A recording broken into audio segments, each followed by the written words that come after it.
Ooh, it's cold out here. Man, I want to welcome everybody to another New Year's Eve special with your friends here at the Longbox Crusade. I am Jarrod Ulrich, the art sale artist, and I am honored to welcome you into another countdown episode. On this episode, we're going to be counting down the top 20 TV shows of the 1980s. So what will those be? You'll find out shortly. But hey, as usual, if you want this episode to sync up perfectly for your New Year's Eve celebration, if you want to listen to this as you ring in the new year, all you got to do is wait until you hear the sound of the patented Longbox Crusade squeaky door. And as soon as it stops squeaking, you need to pause it. And when do you unpause? Well, I'll tell you. 10:41 and 8 seconds p.m. 10:41 and 8 seconds p.m. wherever you are should make the countdown episode sync up perfectly to your New Year's countdown. We would love to hear from you if you use the countdown method. But hey, even if you're just listening to this show on New Year's Eve or on New Year's Day, or even if it's a couple days later, we really appreciate it. But again, if you want it to sync up properly, I'm about to go inside using our patented LBC squeaky door. I'm going to join the party. As soon as that door stops squeaking, go ahead and pause this podcast and then unpause it at 10:41 and 8 seconds wherever you are. And the show should count down perfectly to your midnight into 2026. Thanks for spending it with us. I'm about to go in the squeaky door. Once again, pause it at the end of the squeaky door and unpause it at 10:41 and 8 seconds. I'll see you inside.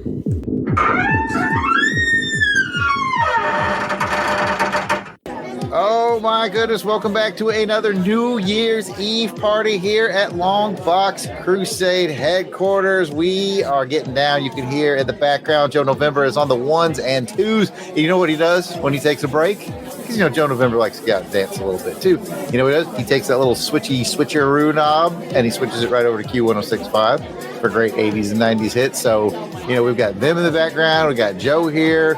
Oh my God. Well, let me introduce the people that are going to be doing the countdown for you as we move from 2025 to 2026. Joining me is my brother, Jason the Weasel Skull Ulrich. Welcome back to the party, Jason. Thanks, Jarrod. And I was thinking the reason why Joe can switch to 106.5 is because he's the only one of us that's allowed to use decimal points. The 0.5. The rest of us, yes, we've got to use whole numbers. We can only go to 106 or 107, but Joe can go to 106.5. Very clever. It's very clever. Yes, he can. And you know what? We certainly encourage you guys to check out Q106.5 as well. You go to Q106.5.com or you can get the app. But you know what? Don't do it now. Do it after the countdown. Make it your post-countdown music. Joining me also here at the party is my brother, Delvin, the Dark Web Williams. Welcome, Delvin. It's good to be acknowledged into the family, Jarrod. I really appreciate that. You have about, 45, 46 years of Christmas. No, actually, you don't have Christmas presents. You usually give them. I probably have 45, 46 years. Somebody owes somebody. You know what? Forget I said anything. Back to you. All right, that was Delvin, and he'll be joining us for the countdown. And also joining me is the founder of the network and my brother, Pat Sampson, DJ Cristados. Welcome back to another New Year's Jam.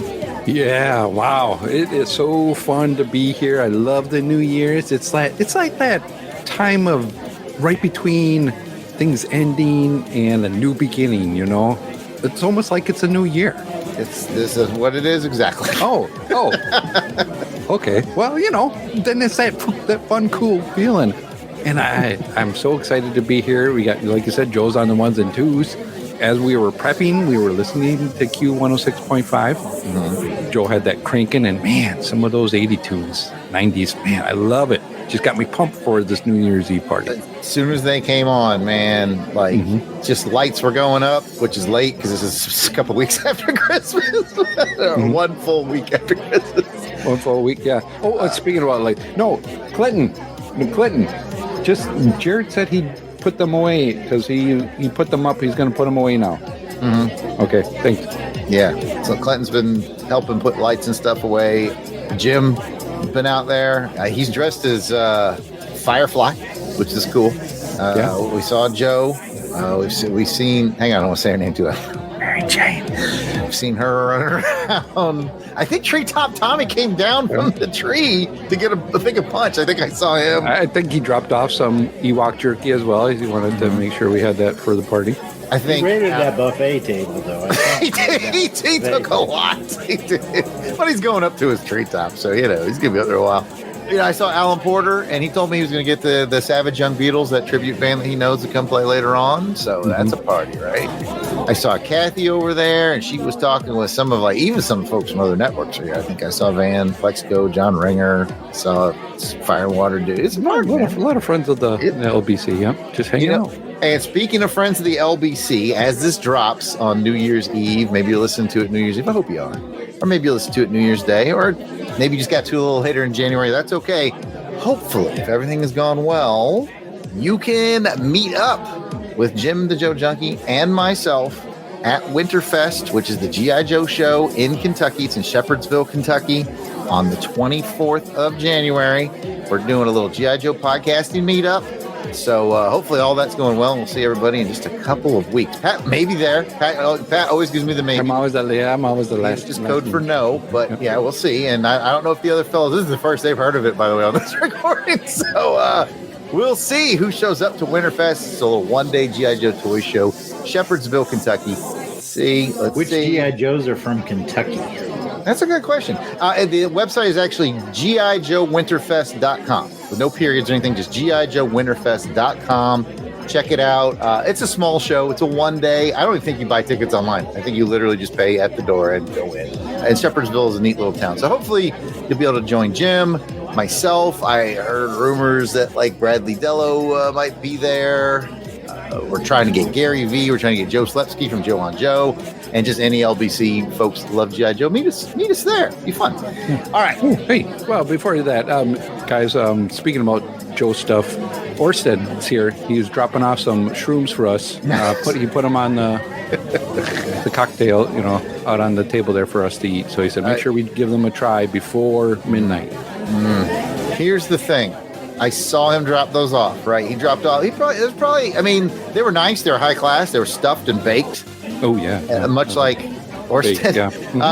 But there was 30 of them. Here's the problem. I saw Mary Jane eat 24. I was going to say, bad news, guys. I saw Mary Jane run a train on the... Yeah, she had 24, and the other 6, I think, are up in the treetop right now. So. I don't know if you guys remember a song from about the late 90s by Eminem. I didn't mean to give you mushrooms, girl. Might need to call an ambulance. That's all I'm saying. Yeah, we'll keep an eye on that, and we will get to tonight's countdown. And really quickly. Sorry to interrupt, Jarrod. This doesn't have to go in the show. The G.I. Joe, the Joe Airwave, he's from Kentucky, Louisville. I knew there was somebody. Look at Delvin doing the work in the background. Airwave. Delvin is not losing his slot to Ronnie the Ghost anytime. No.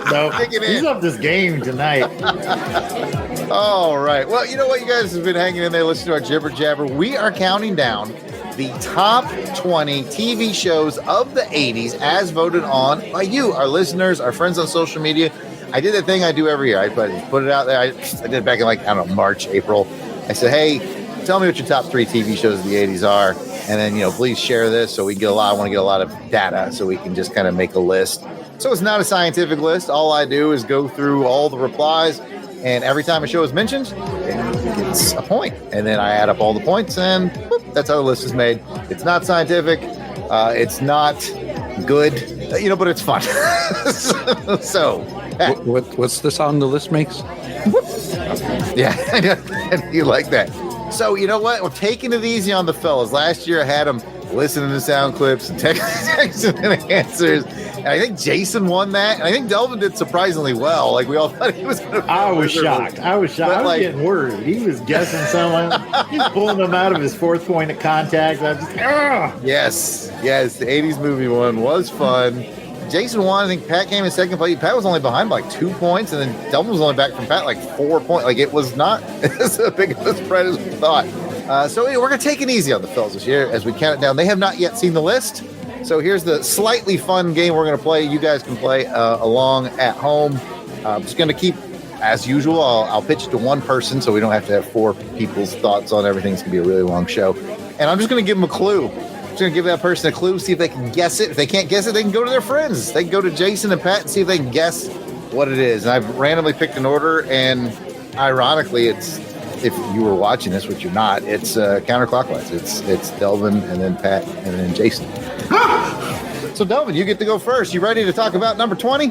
Absolutely. Let's do it. All right, Delvin. Number 20 should be pretty easy. Your clue is, this is what Jarrod watches in lieu of Auburn basketball. I know. Come on. That would be Airwolf, Jarrod. Airwolf it is. Saturday, I'm flying this stunt with or without you. a dangerous stunt comes between Stringfellow and Dom. But it proves to be more than a movie, as an international privateer uses Stringfellow in a gold heist. And only Dominic, a beautiful woman, and Airwolf can save his life. You only live once. Saturday. Tonight on CBS. Delvin, it's your round, so you get to any memories or thoughts of the 80s TV show Airwolf. Do you know, I don't think I watched Airwolf. Someone call Ronnie the Ghost and get him in. Right, I remember it. Was it on USA Network? It might have had some repeats there. It was originally on CBS. Was the network that carried it back? We didn't have cable, Delvin. That's true. It's got to be on the big three networks for me to have any chance at this. I think you're right, Delvin. It was on like syndication, probably. Probably, yeah. At one time. It did 4 seasons. It did 3 on CBS that starred Jan Michael Vincent and Ernest Borgnine. And then its 4th season was actually picked up by a Canadian show, and they redid the whole cast. And it surprisingly ended up being pretty good. Like, I did not hold out high hopes for it. It was a low budget. Anytime you saw Airwolf like doing something, it was used clips from the first 3 seasons. Like, they had to budget that down. But the story's like, I can see the guy going wubba wubba wubba wubba wubba wubba. Whisper mode. All right, that was number 20. Number 19 goes to Pat. Pat, you ready for another pretty easy clue? Listeners, If it was as easy as the first one, yes. I think it is. I think it is, Pat, because I'm always complaining about my clues and the difficulty level, Pat. it's not even points. Everyone calm down. Oh, yeah. Turn this into a competition again. I don't know how that. Although on my sheet, I did mark 1 next to Delvin. I don't know if you can see that, but it's just to keep track that he did can just turn. Sure it is. All right, Pat. All you need to answer what came in at number 19 is probably paperclip, piece of duct tape.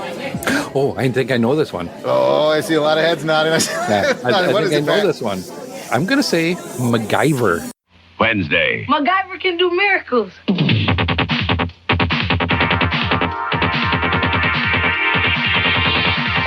MacGyver. MacGyver is correct. Yay! You're doing so good, Pat. You're doing so good. Awesome. Minus 1 point for Pat. I do like me some MacGyver. I remember watching it as a kid during the 80s. Thought it was a pretty cool show that he would, just make stuff out of stuff. He did make stuff out of stuff. He was like the Indiana Jones of junk. Yes. And, cool looking guy. He had like what was his outfit? I just kind of remember him sort of in like a tan jacket.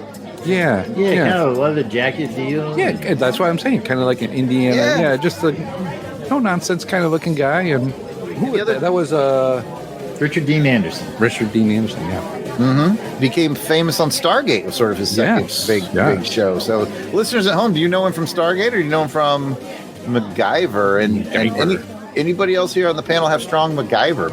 One other thing, is this MacGyver. Now everybody is like, yeah, just MacGyvered that. Yeah, it is a verb now. Yeah, it's probably in the dictionary. I was a big Stargate fan, and that was one of my favorite episodes when Sam on his team says, I could probably MacGyver another key code here. And he there's like that, break the fourth wall moment. Did he do a look? Yeah. It was pretty funny. I like it. All right, let's get to number 18 on the list. Number 18 goes to Jason. Jason, Falcon Crest. it's as good a guess as any. because this is the one or the very few on the list that I've never seen an episode of. So coming up with a clue is going to be really hard for me. Okay. It's the only TV show on our list that might be Sainted. Sainted. Oh. Sainted. Anything from any help from the guys? Sainted. The Saint. That's a good guess, though. But no, It was either that. It's a little more. It's a little more on the nose than that, actually. I was either thinking that or Saint Elsewhere. Saint. Oh, okay. I was thinking Stairway to Heaven, maybe. Man, Highway to Heaven, but no. That's right. The answer, Delvin helped you out, is Saint Elsewhere. Wednesday, it's the final hour of one of television's finest hours. The end of the world as we know it. Cold blue! Hell, got down Slender! It ain't over till the fat lady sings. Closing a chapter of television history, St. Elsewhere's last episode, Wednesday. Okay. I have nothing on that. Yeah, nah. Me neither. Anyone? it was a hospital drama. Okay, you already know more than me. A little bit. And I don't know if I know of it. People voted for it. It made it to number St. Elsewhere. 18. Yeah, I think it was probably like the general hospital of the. Except it was I know it was on in prime time. Yeah, it was a prime time. Yeah. So it's like your ER before ER was ER. Yeah, so our panel's not big on St. Elsewhere, so listeners, Fill us in. yeah, drop us a comment at Longbox Crusade, X, Facebook, Instagram, Blue Sky, YouTube, 707-532-5269. Give us a phone call. Let us know, because we don't know. All right, with that, sorry, Jason, you got to fizzle. Maybe you'll get a better one next year. Falcon Crest. We're at number 17, which goes back to Delvin. Whoop. Delvin, Yes, sir. who sang the song Blurred Lines? Robin Thicke, Who's his dad? Alan Thicke, What show was he on? Growing Pains. You win. That's 6 degrees of separation. Oh. It's done for the night. He's out of here, everybody. That's good. Friday, Whoa, my family's fantastic! it's Growing Pains on a special night. You guys haven't lived till you've been strip searched. Oh, I won't be receiving the Perfect Attendance Award. Oh, no! What have I done? Growing Pains, Friday. That's good. Anybody got anything on Growing Pains? To me, it was always sort of like B-Team Family Ties. Like, I got nothing against it. I just watched Family Ties more than Growing Pains. Yeah, I dabbled in it. But I remember watching it a little bit. Like it was Leonardo DiCaprio's big break. He came on later as like the troubled teen, kind of when like Kirk Cameron and Tracy Gold, I think her name was, the middle child, was getting a little bit older. So they brought in Leo DiCaprio to kind of keep the theme. I kind of watched it. I remember the theme song and liking the theme song, but that's about it. That's all. I can't believe we've got this part of the countdown without asking Delvin to just do all the theme songs. His memory for TV theme songs is incredible. It's probably best we don't. We don't need the copyright strikes. All right, that was 17, which means 16 goes to Pat. Pat, you're going to get a couple of clues on this one. Because, first of all, this is our top 20 shows of the 80s. Okay. But this show actually debuted in the late 70s. Like, I want to say like about 78, 79. So it's not 90210. It's not, Pat. But, Pat, shoot. Maybe if you got out there and counted your head of cattle, maybe sunk an oil well or two. I know what it is. Is it sunken oil well or two? Cattle. Dallas? Dallas is different because of Sue Ellen. No, it's different because of JR. He's got a 24-year-old wife, and he's in bigger investments in Texas oil. Dallas is different. Fridays at 9, 8 Central and Mountain on CBS. Action. You're right, it's because of JR. Cut. You just said it was because of Bobby. I know, I lied. You can't lie about it. Why not? I lied about everything. Yes, it is Dallas. The other guys are just I know the thing.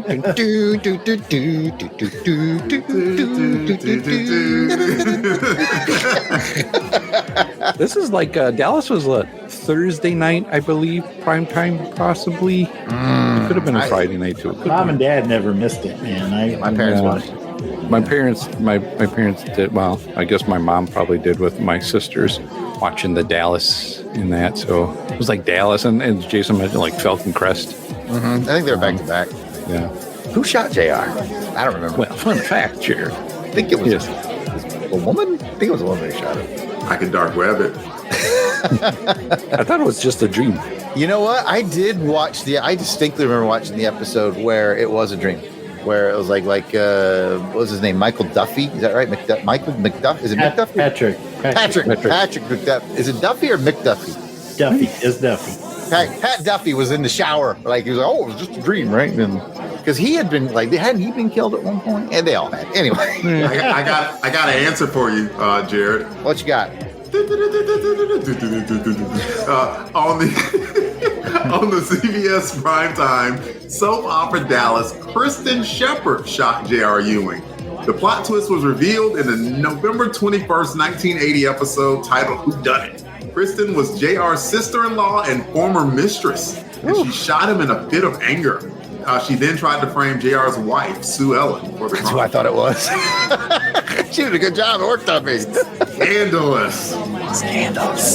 Yeah, all right, Pat, you were correct. It was Dallas. You think Dallas? I think we all think JR. I think that he was like the Oh, yeah, JR, definitely. Now, did they try to bring that back?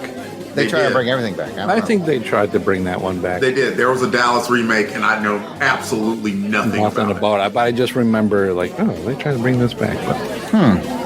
I got nothing on that. But old dude who played JR, one of y'all's going to remember. Larry Hagman. Yes, Larry Hagman. You know, he kind of got famous, as far as I know, I Dream of Jeannie. He was the I Dream of Jeannie guy. He was an Air Force officer. He was the one that found Jeannie. Mm-hmm. So, yeah. Air Force gets all the luck, man. Yeah, we get the latest. That's where he got all his money to. Army just found Gene. I Dream of Gene is a whole other thing. All right. That was number 16. That was Dallas, which means we're moving into 15. Jason, I promised you something better, didn't I? You did. Did you lie to me, Jared? No, Jason, but I will tell you this. This is going to be a super easy one for all of you, but especially. Okay. This is the show that made Timothy Dalton James Bond.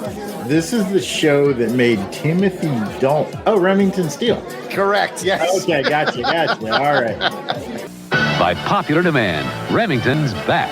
Irrevocably married. If you thought their wedding was wild, wait till you see the honeymoon. Welcome to Mexico. Will they both take a plunge with the wrong date? You want the official version or the truth? A 2-hour Remington Steele tonight. Yes, for those of you non-Bond people, our boy Pierce Brosnan was set to be James Bond. He was ready to go, and because he had all that flash and flare around him, I think it was NBC actually executed at literally the 11th hour their rights to bring him back for another season, thereby torpedoing his shot at James Bond, which we got 2 movies from Timothy Dalton, so I'm okay with that. He's my favorite. But, yeah, 11th hour, his phone rang and said, you're doing another Remington. You know what? And then they only did like 5 episodes. Yeah, they didn't even do a full season. They screwed him. On this one, Remington gets in touch with his feelings. Oh, come on. Really? Remington has a bad tuna sandwich in this episode. I don't even think he was Remington. I think Remington was made up. They started doing like they did with Murder, She Wrote, where it's just her having flashbacks to somebody else's story. He's not even in it. Speaking of Murder, She Wrote, not even in it. She's not on this list, by the way. What? I know. You know what?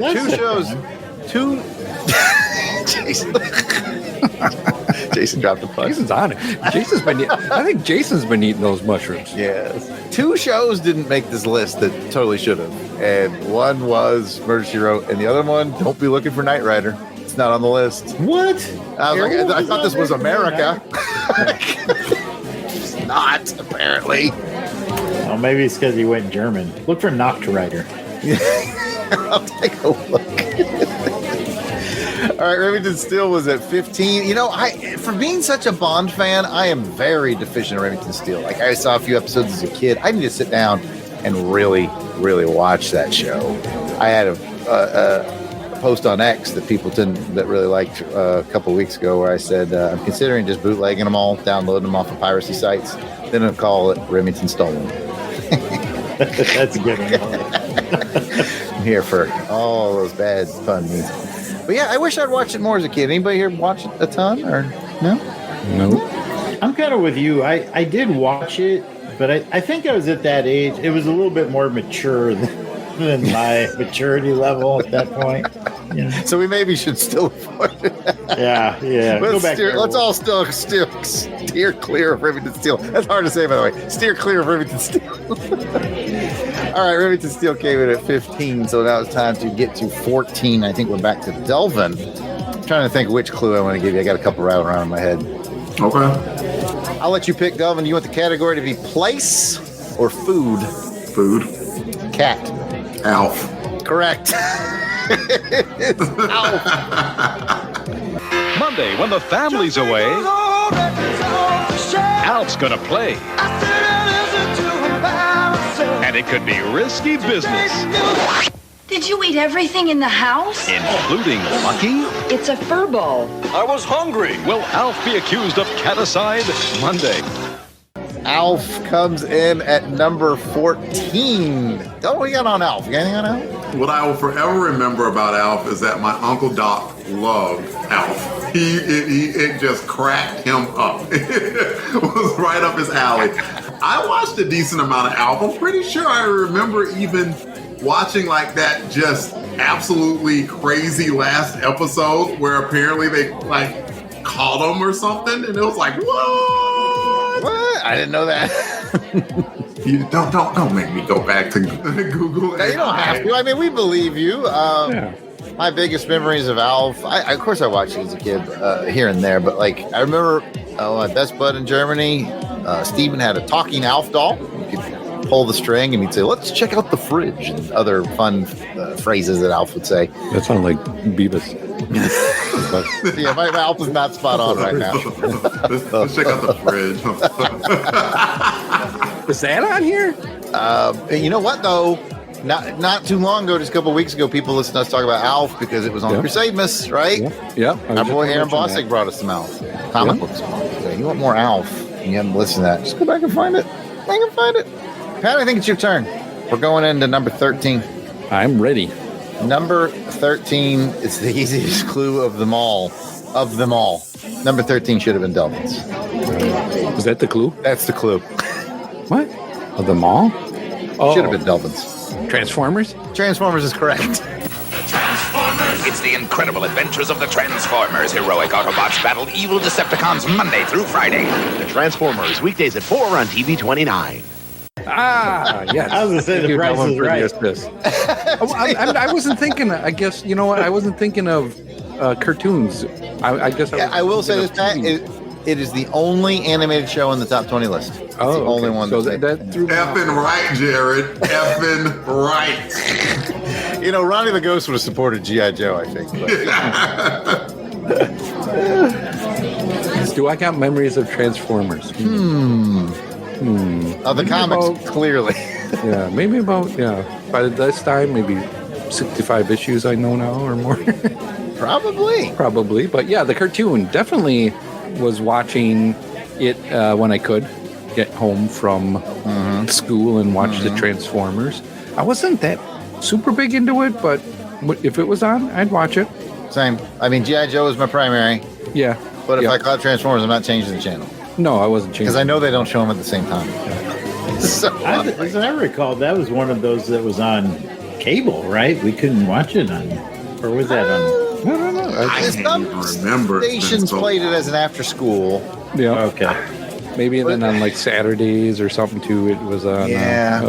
Because I remember I had this friend David Walls, and you all have one of those friends that you hang out with because he's got something that's really cool that you will never have. And like he had cable, so that's who I would go to hang out and watch cable. And I remember watching Transformers and G.I. Joe over there at David Walls' house. I had a friend like that. He had some really cool sisters. Never mind.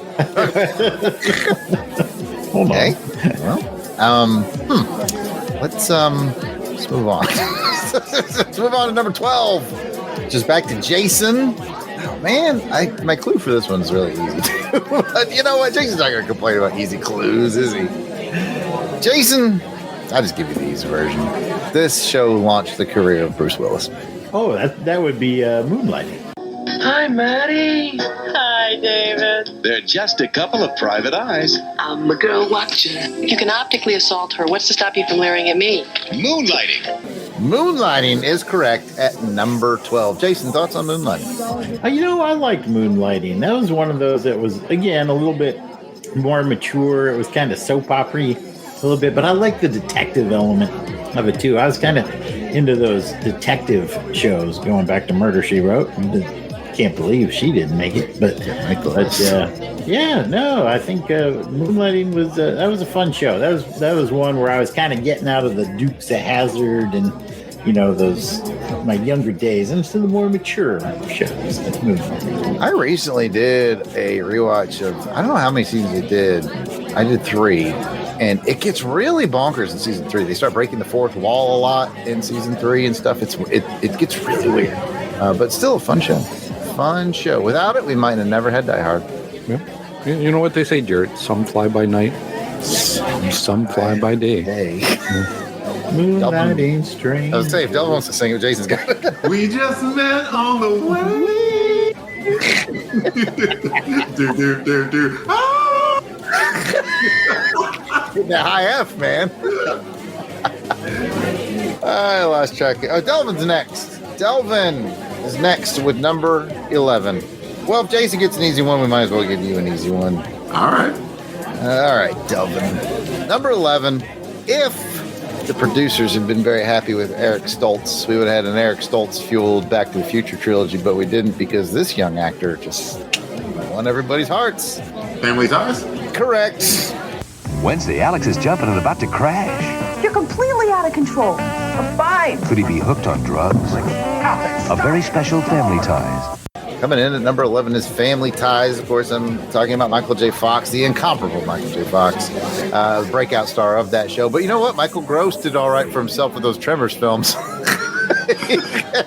somewhere Paul Hicks is like, effing right.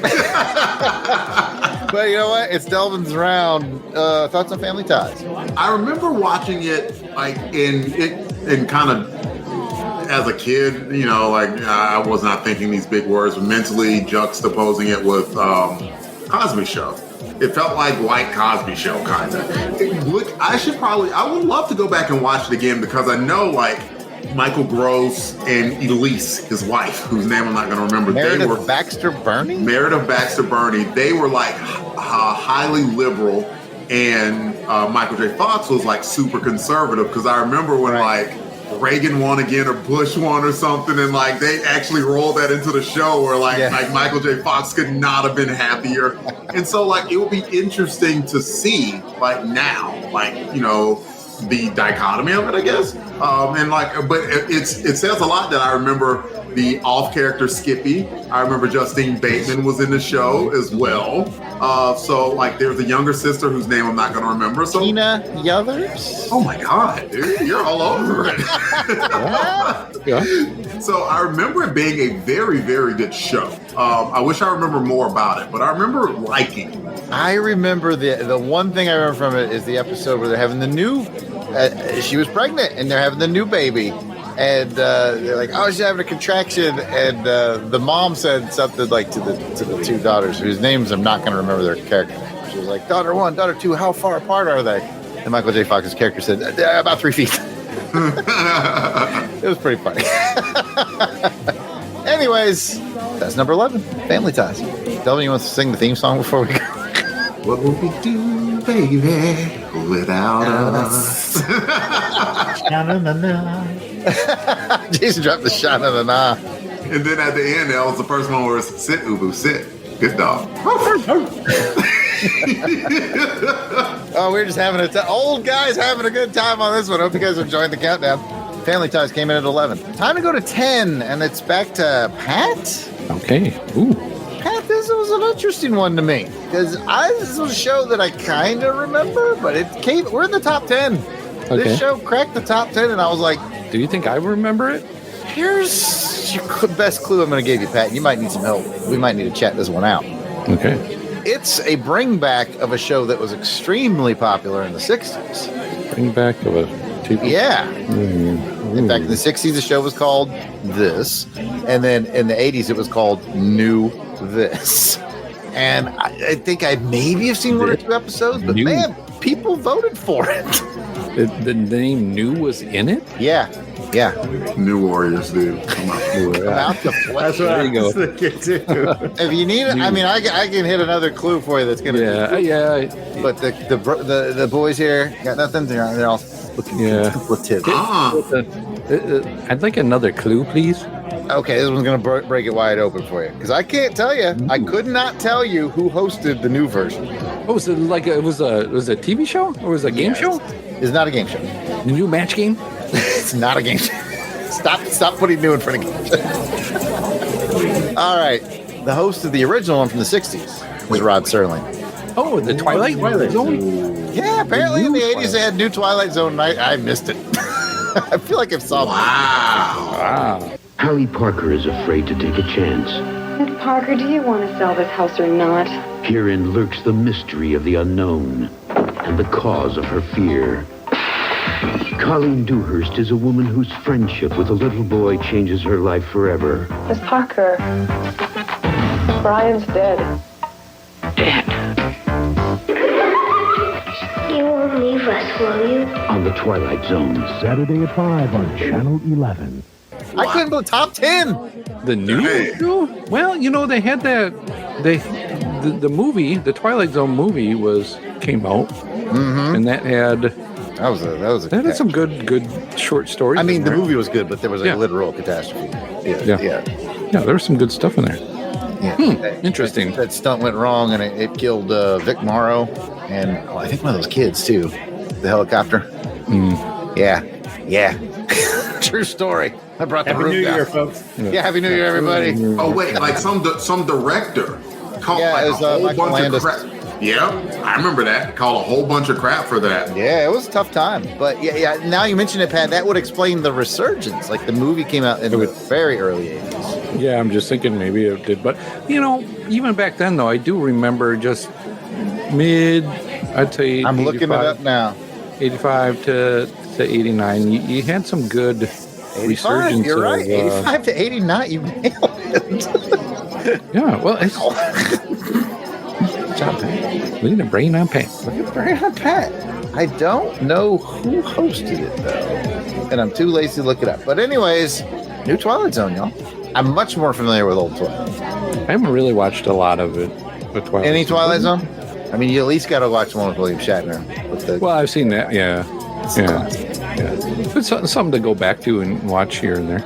I love the ride at Disney World, Tower of Terror, the Twilight Zone. Oh, man. Awesome ride. All right. That was number 10. And to me, that's the most sort of bizarre one. Like, what? Here, especially in the top 10. But now we're getting to number 9. We're inside the top 10, and it's Jason. Oh, Jason. So I'm going to try to keep it above board. The clues I give you. Some sweaters. He wore very colorful sweaters. Very colorful sweater. Delvin knows already. He can help you. I can tell him. It's Cosby Show, bro. Tonight on The Cosby Show, Dad's daughter comes home for the holidays. Who is it? Sandra, your daughter, remember? What do you want? It's a Thanksgiving feast on The Cosby Show. I was gonna guess. I don't remember colors.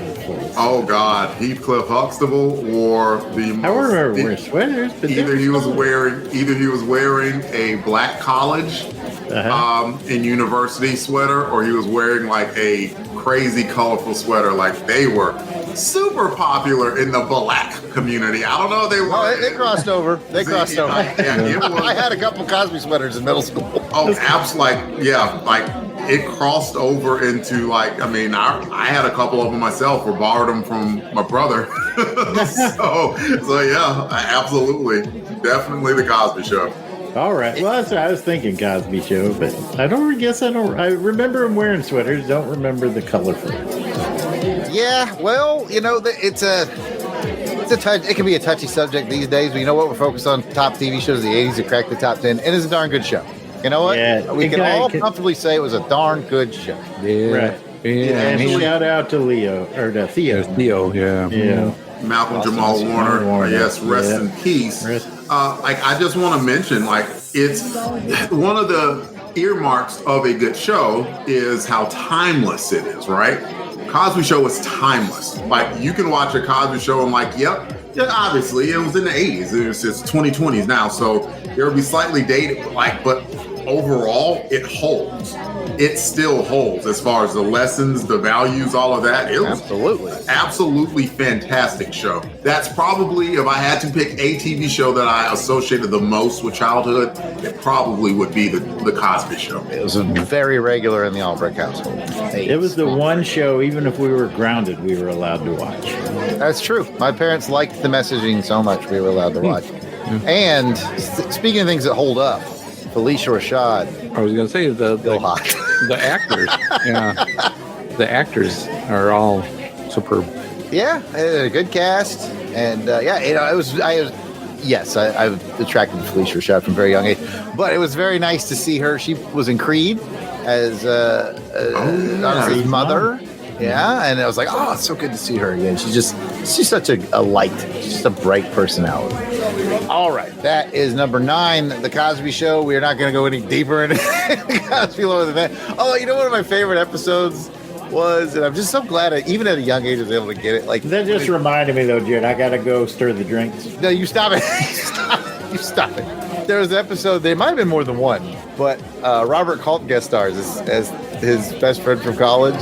And it was such a wink and a nod to I Spy, and I really enjoyed those episodes. And I was just so pleased that as a young age, I was like, oh, I get this reference. This is really cool. I liked his old rival whenever he'd call. He's like, is this Cliff Hurricane? Combustible Huxtable? Is this Tailwind Turner? I forgot about that. That was awesome. See, good memories. All right. That was Jason, right? All right. It was. Delvin. Yes, sir. Okay, we're going to number 8. All right, clue number 1. Number 8, I don't feel technically belongs on this list. Did it debut in 1989? Yes, it did. Another summer. Mm-hmm. Sound, the funky drummer. Yep. A lot of great things debuted in 1989. This was one of them. It's much more of a 90s show because it was literally in 1989 for a few months, and then it's a 90s show after that. And Delvin, it's the greatest show ever made. I know. Mad it's a number 8. Should be a number 1 on Jarrod's list. Why do I know your number 1 show? You did a podcast on it. Did I? Oh, yeah, I did. Crusademas one year. I brought an issue to Crusademas, that's for sure. Holy crap. Oh, I get it now. I know it. Dang it. Help me out. I'm just... Okay, it's a... Somebody leap into Delvin's pod. Yeah, oh, my God. I'm sleepy. I swear to God. That's pretty inexcusable. Quantum Leap, absolutely. It's all right. It's okay.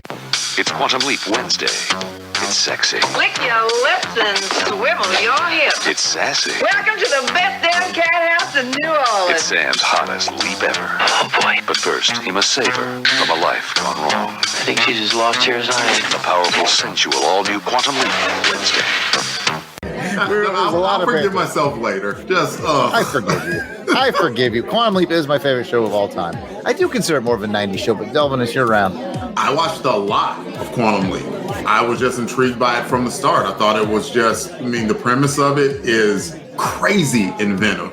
And I remember the drama behind the evil leaper who was basically undoing the work that he was doing. And of course, that forever. I personally I get it, but I couldn't stand the ending. It's let him come home. Come on. I couldn't imagine him actually continuing to do this and saving lives, but then finally at one point he's playing some character and just it kills over because he's so old. So yeah, but fantastic show. Is it still on? They redid it.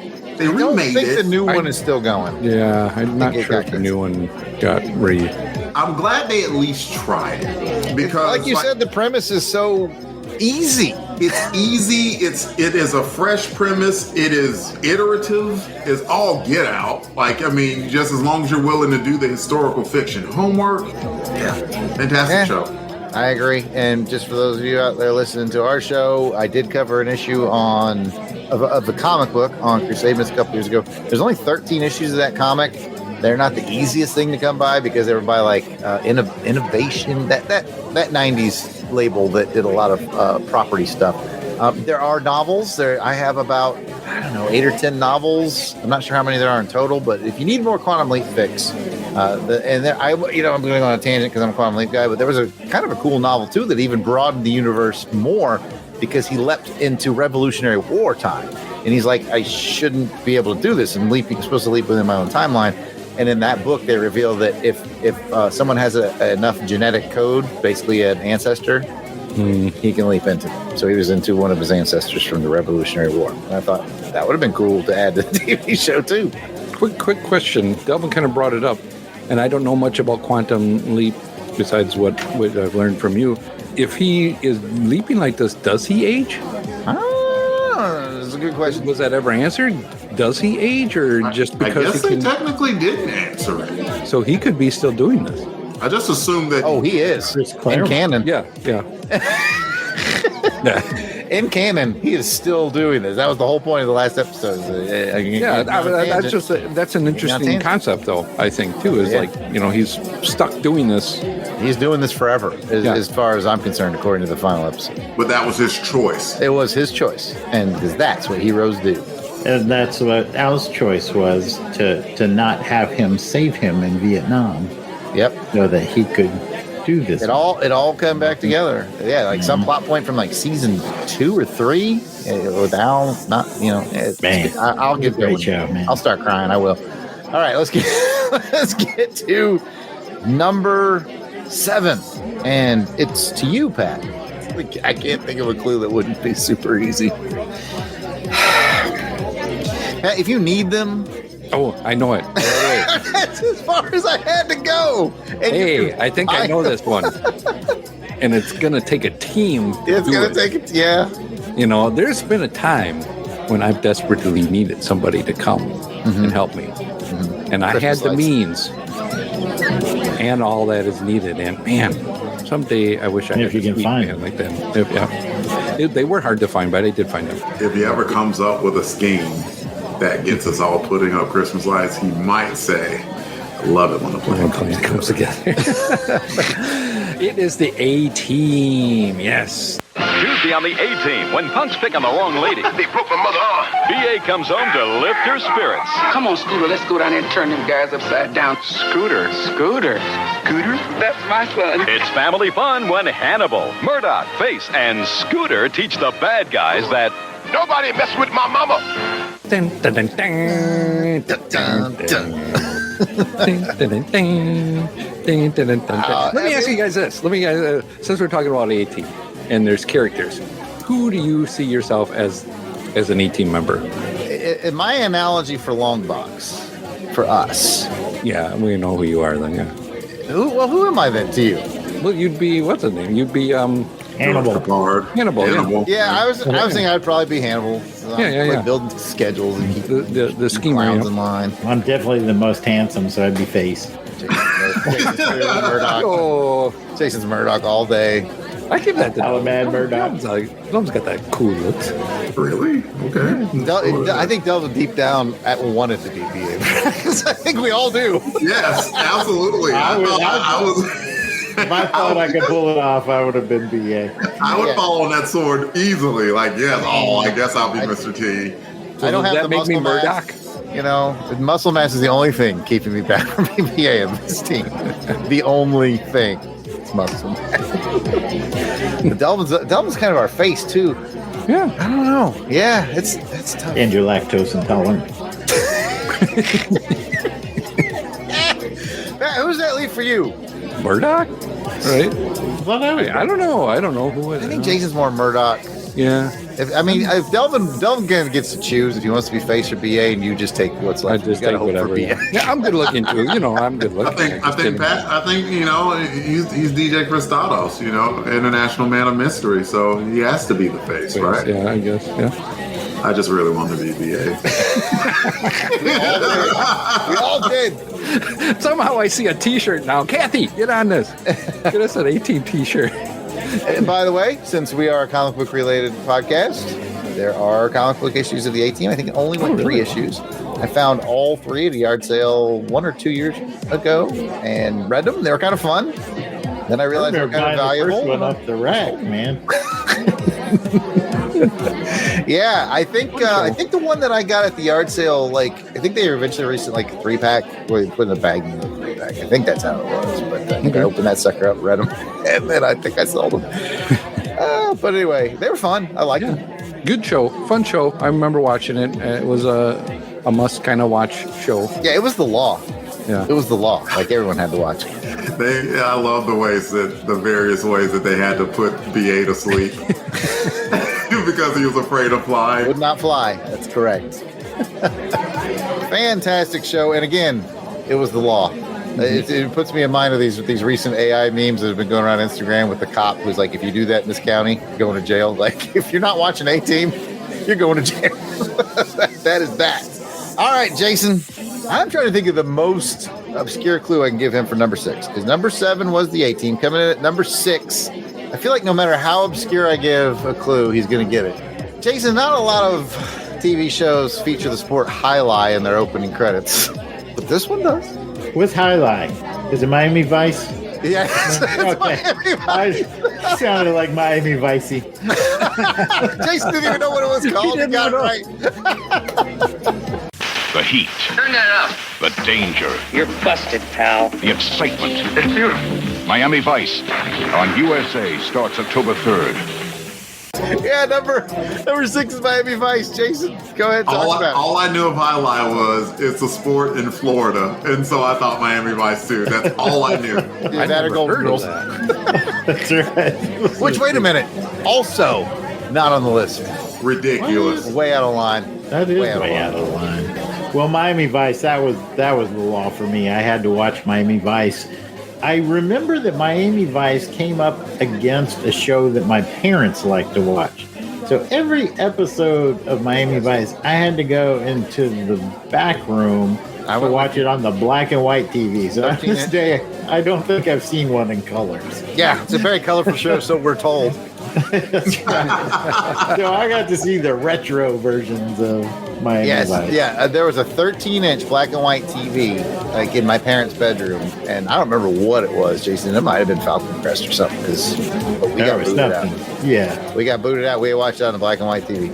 Yeah, I think maybe we got to watch it if they went out or something. You know, I remember watching Fall Guy on the black and white TV.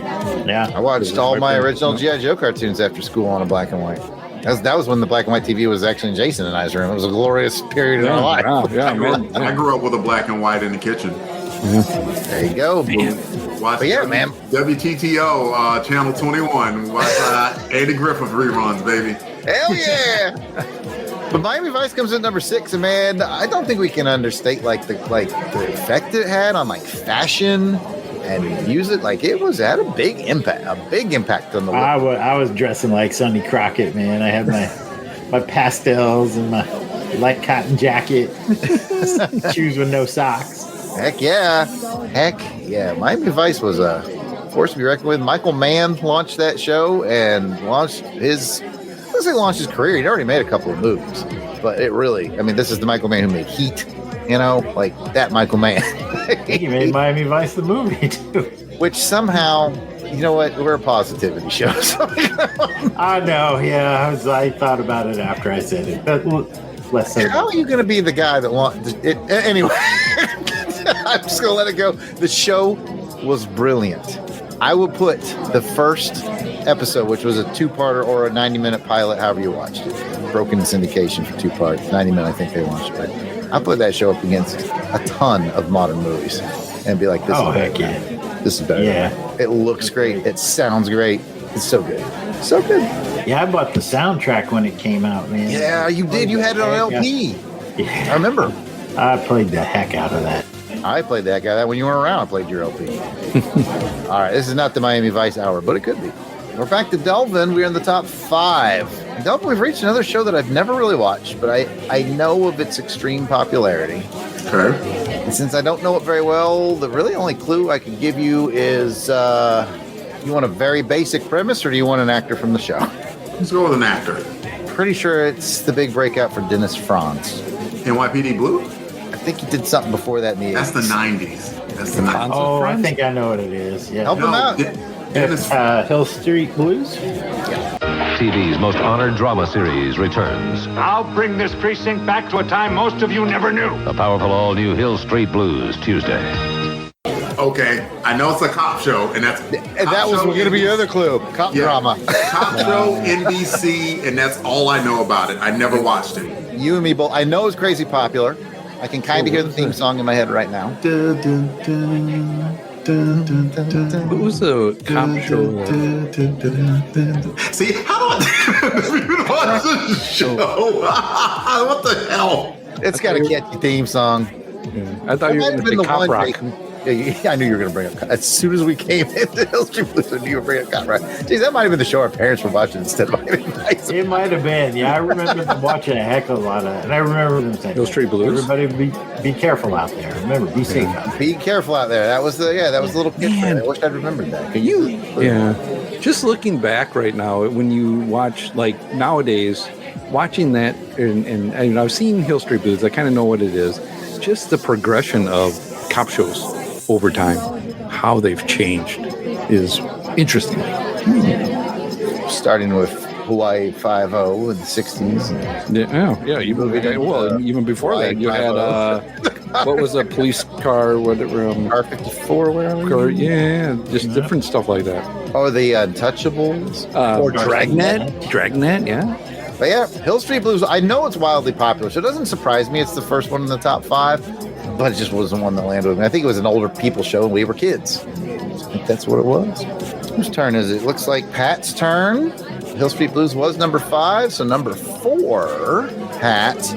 Much like Quantum Leap, I consider number 4 more of a 90s show, although I think it launched in 88. Sliders? No, I think that's a straight up 90s show. I like your bold guess to just throw something out there. You threw a guess out where no one would have thrown a guess out before. Oh, Star Trek Next Generation? That is correct. Yeah. Ting. Picard's daring sacrifice ends in tragedy. Captain Picard? On Star Trek The Next Generation. Thursday at 7 on UPN 20. Number 4, Star Trek The Next Generation. I think it debuted in 88. I'll look that up while you talk. We prefer to call it TNG, Jarrod. TNG. I like or it. Next Gen. Yeah, Next Gen. I know when it started, they basically tried to make it exactly like the Star Trek formula. Kind of just like the original series is what I'm saying. And it's like, no. And once they sort of found their footing. Yeah, because it's like, Jean-Luc Picard isn't Kirk. Like, he can't be, Like, he's just not. Kirk was... Riker was more like Kirk. Yes, Riker was very much more like Kirk, like, hey, is this a green chick? Absolutely. 100%. Some light green kids running around here. Chartreuse Children, episode 9. Yeah, 87 is when it launched. So I had a good 3 years in the 80s. Yeah. But it probably started getting its footing, I think, probably around 90, 89, 90. Couple seasons. I have no beef with it. I think it's fine. I lied. I do have one beef with Star Trek Next Generation. My only beef with it, to me, was I liked the leadership dynamic that was different. Picard was more of a thinker, collaborator, make the decision and go, right? Kirk was, I've made the decision and we're going to go. But my biggest beef with Next Generation is everybody got along so well. There was very little inter-group tension, which was great between, especially McCoy and Spock. Not tension that they didn't like each other, but difference of opinion, and they had to, this was always yes, I think this is it. Yeah, I agree. Okay, yeah, let's do that. Okay, I guess, sure. A little too get-along-y for Jarrod. Yeah, I disagree, Jarrod.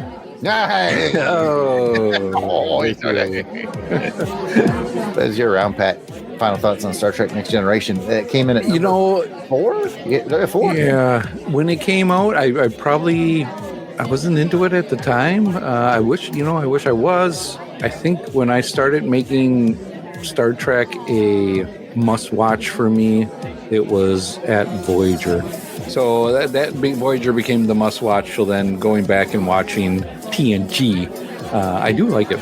Yeah, it's not bad. It's you know what? The one thing I do remember, even being in Germany, because we moved to Germany in '87, I still remember there being the buzz about like a new Star Trek show. Like that was what, you know? Yeah. Since we were in Germany, I wasn't able to watch it, but my library had the novelization, so I read the pilot episode.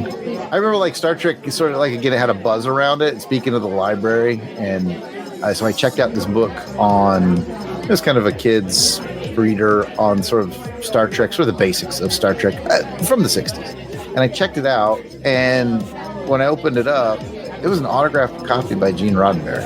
Oh, wow. And I think Jason was the devil on my shoulder. He's like, you should just say you lost it and then pay the fine, and then they would never know. But I turned it back in. I was just about to say, so did you do it? If I had all do over again, I would have made a much worse choice. Oh, man. I should Well, that was Pat with number 4. Now we're moving to the top 3. These are the biggest of the big dogs of the 80s, according to our friends on social media, which is at Longbox Crusade, by the way, on X, Facebook, Instagram, Blue Sky, and YouTube. And it is Jason.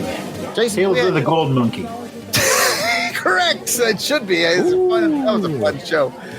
It's not on the list, unfortunately. But number 3, you know what? Back at number 8, we talked about Quantum Leap, and it's a fantastic show. And this same producer gave us number 3. It's a Belisarius show.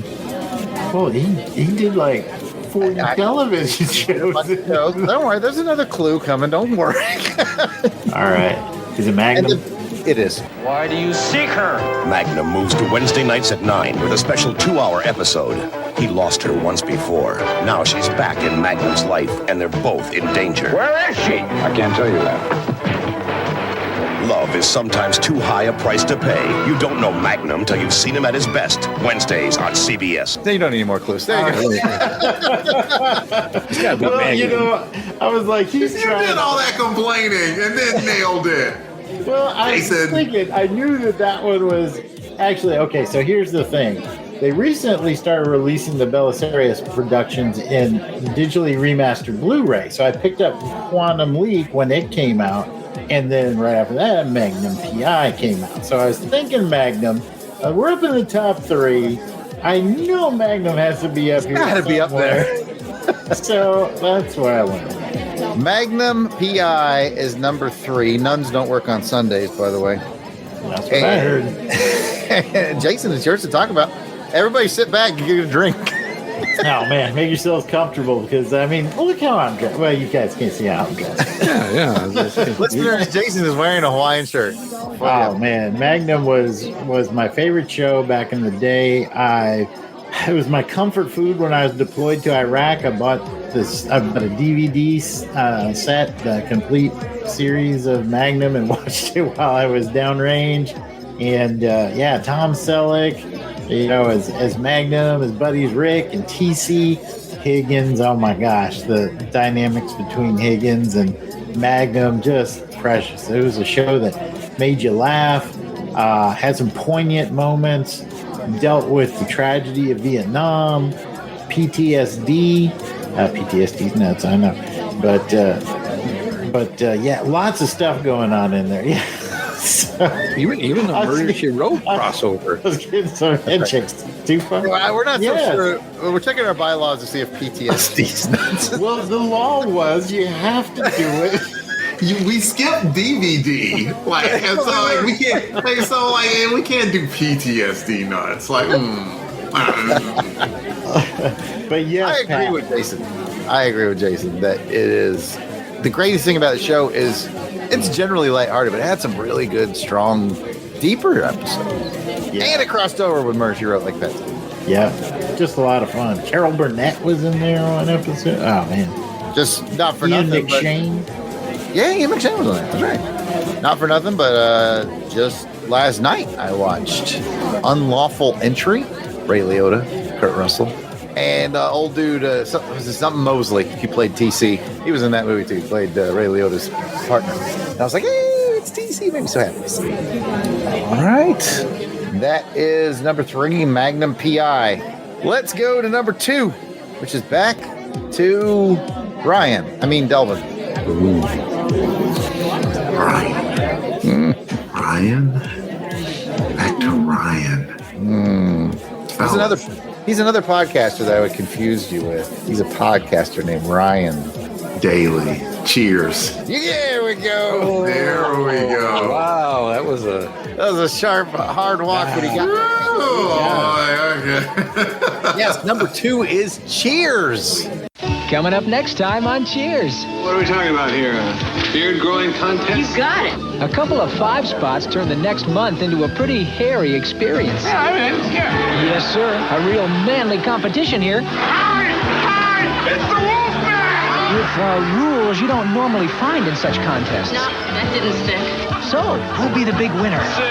Righteous facial moss is pure cleaving. You'll see on the next Cheers. Cheers, Monday at 7 on Crim 2. Ted Danson also guest starred on Magnum.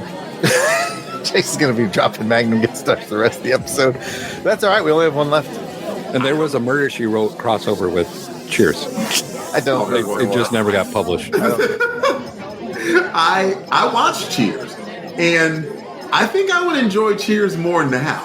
You know, like than I would have as a kid. But like I know, like I mean, it's still today considered just absolute brilliant comedy. And like I mean, and like I remember, and let's see, like some like the 2 big shifts in the show were when Coach unfortunately passed away, but they replaced him with Woody Harrelson, who did absolutely phenomenally on the show. And when Shelley Long left and Kirstie Alley took her place, maybe a little bit of downgrade there, but still the show kept its qualities, like just overall. I mean, between Kelsey Grammer and Ted Danson, just like an ensemble cast, they all were freaking just hilarious, and you can tell that they enjoyed working with each other too, like because that's almost when the true magic comes. Like you can sometimes get people who hate each other to have that professional effort, but when there's love there, you can just tell after a while, like they were just riffing off of each other and just coming up with brilliance.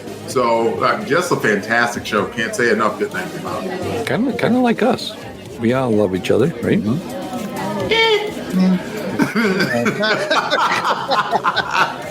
Well, if Delvin got number 2, it looks like Pat's going to get the honor of dropping number 1.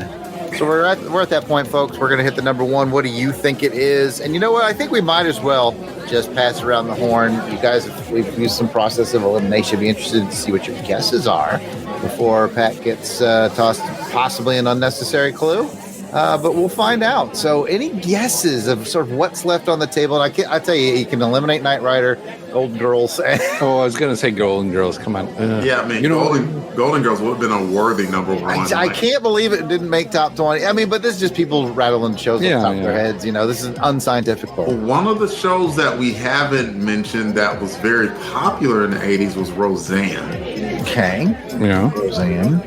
I'm going to go, it's probably not it, but I'm going to say Dukes of Hazzard. Ooh, that's a good one. Yeah. Is it a action, drama, or comedy? Oh, he's narrowing the field. It is a comedy. Okay. Not Dukes of Hazzard. Not Dukes of Hazzard. Oh, we did Cosby. MASH? MASH is a good guess. It's not on the list. I think a lot of people consider MASH a 70s show. I think it did final episode was like 82, but 81, 82, somewhere in there, I think, was the final episode. Yeah. But yeah, it didn't make the list. Most people think it's no, Seinfeld's a 90s. Seinfeld's 90s. Seinfeld's a lot like Friends? Quantum Leap, because Quantum Leap debuted in 89 and Seinfeld debuted in 89 as well. You could say... I'll tell you what. All right, Pat, I'm going to give you one sort of vague clue. Okay, yeah. And somebody is yelling at their device right now the correct answer, and they're so confident they are right. It's probably so right there. I think it's very closely associated with Cheers. I think they were actually on back-to-back. Frasier? No. Night Court. Night Court. Jason. Night Court was number one. Court comes in at number one. Weeknights on TV 12. Bull, make a wish. Is this fun? Not a day goes by that I don't ask myself that same question. Hysterical? Not a day goes by that... 10-minute recess. A laugh riot. Gave me away, the drool. Find out for yourself at Night Court, beginning October 3rd on KPTV 12. Okay, that's it. Court's adjourned. Really? I ain't gonna say I didn't. I watched a ton of Night Court. I loved it, but I'm surprised that it's number one. I was surprised that top Cheers. Yeah, I was too. Wow, it beat it by one vote, by the way. One vote. Cheers. Somewhere Ryan Daly's just having a conniption right He's punching fists in the air. I think what happened was I probably texted Shag and was like, "Hey, Cheers has got number one spot." And he's like, "What's the closest one? I'll go vote." And he was like, Night Court, Night Court, Night Court. Shag torpedoes Ryan Daly. No, I mean, like you guys, I'm kind of surprised, but I'm also not surprised. Like it's kind of like the Cosby Show. I feel like we all watched it. I think we all enjoyed it. Yeah, John Larroquette, man, he was the best. Dan Fielding. I was way too young to watch that show. Oh gosh, yeah. Oh gosh, yeah. It was Dan Fielding jokes were a little. Woo. It was so raunchy, just so ridiculous. I mean, it was a good show. And again, it wound up being just one of those ensemble casts. You know, Harry Anderson, Marky Post, Marsha Warfield, Richard Mall, just Brent Spiner was on the show. He's speaking of Star Trek: The Next Generation. He played like this dopey character. Yeah. Like that was like a farmer or something. Yes, he was kind of a recurring, and it's making me so mad that I can't remember the name of my favorite guy on the show. The character's name was Mac, the actor. Oh yeah, Charles Robinson. Thank you. Oh, yes. He was like the straight man, but like he was one of the security guards, right? Or no, he wasn't a security guard. That was. Like the clerk, he actually replaced a different. He was a clerk. There was a different clerk in seasons like 1, maybe 2. We recently went through and watched them all, like as a family. Me and when I say recently, it was in the last couple of years. Me, Johanna, Jordan, we watched them all because I kind of DVD set. But yeah, Matt, I really liked Mac. He reminds me of Winston from Ghostbusters. He's the one that's like not loony. He was a veteran. Yes, he was. Because I remember there was they sort of did like their commentary one time on like raunchy comedy, and like they had like this comedian who thought they used this insult comic. He thought he was so funny, and what they made him do is like they turned all the lights up, and he's like, what are you doing, you know? And he said something about like, you know, like what do you call a black guy blah blah, and Matt was like, a veteran. It was like,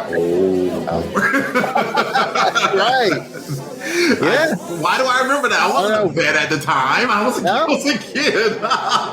Yeah, and you know what? I think that probably why I like Mac so much more because of my second viewing as a family. I think I just associated with him more as a veteran, and again, he's like Ernie Hudson is in Ghostbusters. Like everyone else is zany, and he's like the audience. Like you guys are. You know, he's salt of the earth funny. He's Tommy Lee Jones in Men in Black funny. He's grounded. Who's Asian? She was from this Asian, and she was this. Yes, Asian his wife was lady. Asian. That's right. And she's tiny too. She's tiny. Well, I remember because he originally married her so she could get a green card, and then they ended up really falling in love, and got married. Think he met her in Nam? Is that right? I think so. Yeah, trying to get her over to the United States. Yeah, show had some heart. It had some heart, but it was very, very funny. Had plenty of heart. They they rebooted it, and it lasted about 3 or 4 seasons before they canceled. I watched it. It didn't quite catch on with me. It was like didn't quite have the same heart that I remember the original Night Court having. But again, I appreciate the effort because they did have John Larroquette in it.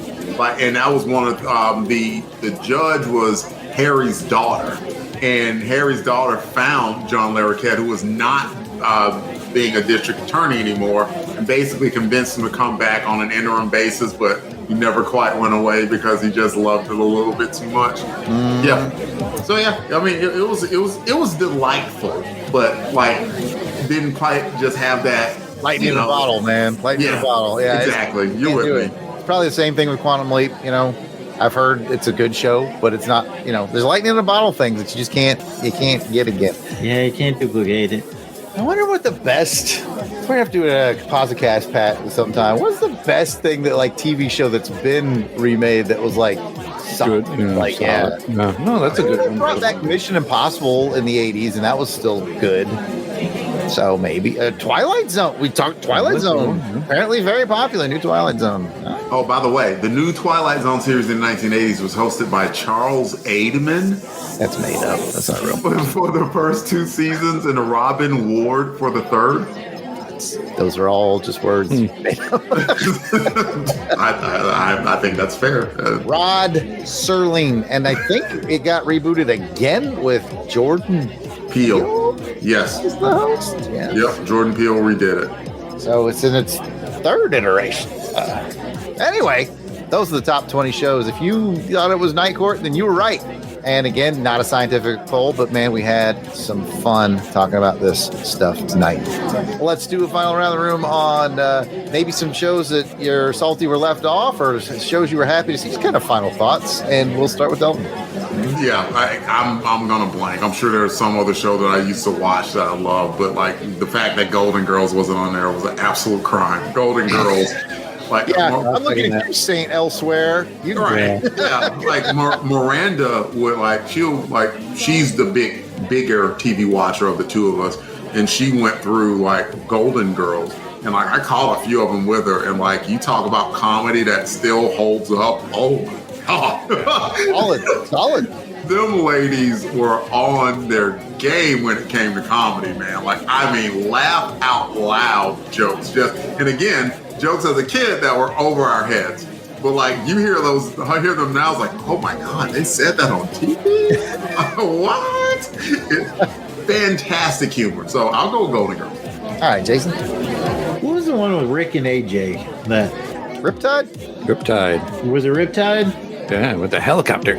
Right? I like helicopter. Or was it Simon and Simon? Simon and Simon. That's the one. Simon and Simon. Also guest starred on Magnum PI, but I love that show. There's a couple other. I was kind of surprised Dukes of Hazzard didn't make the cut, but I think that's true. Simon and Simon is probably my personal choice that I've been. Pat, you mentioned Fall Guy. I would just keep Fall Guy too. Yeah. All the shows and leave nothing for Pat, so I'll shut up. You did mention Tales of the Gold Monkey, which is obscure, but like it was Indiana Jones. And bring them back up, bring them back alive. I mean, those Raiders knockoffs were really good.